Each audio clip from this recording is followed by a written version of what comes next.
এই মন্দিরটি হচ্ছে প্রাচীন খ্রিস্টান মন্দির।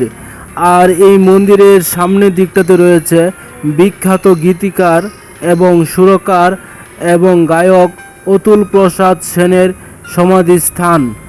এখানে রয়েছে অতুল প্রসাদ সেনের সমাধিস্থান। তাই সম্পূর্ণ ভিডিওটি আপনাদের দেখাবো।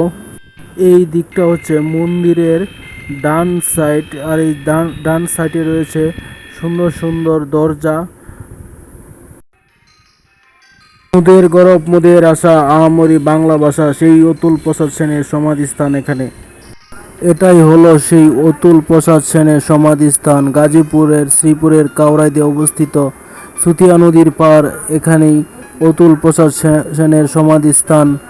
এখানে রয়েছে আরও অনেক সমাধিস্থান। খ্রিস্টান মন্দিরের সামনেই এই সমাধিস্থানগুলো স্থাপন করা হয় এবং সময়কাল লেখা আছে।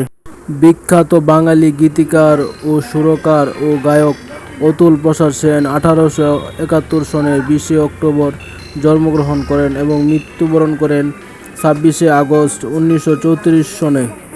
তিনি বাংলা গানের ঠুংরি ধারার প্রবর্তক। তিনি একটি দেশাত্মবোধক গান লিখেছেন, মোদের গরব মোদের আশা আহামরি বাংলা ভাষা, তোমার কুলে তোমার বলে। বন্ধুরা, ভিডিওটি কেমন লেগেছে অবশ্যই কমেন্ট করে জানাবেন এবং একটি লাইক একটি কমেন্ট করবেন। সাবস্ক্রাইব করতে ভুলবেন না। আপনাদের একটি লাইকে নতুন ভিডিও বানাতে সাহায্য করবে।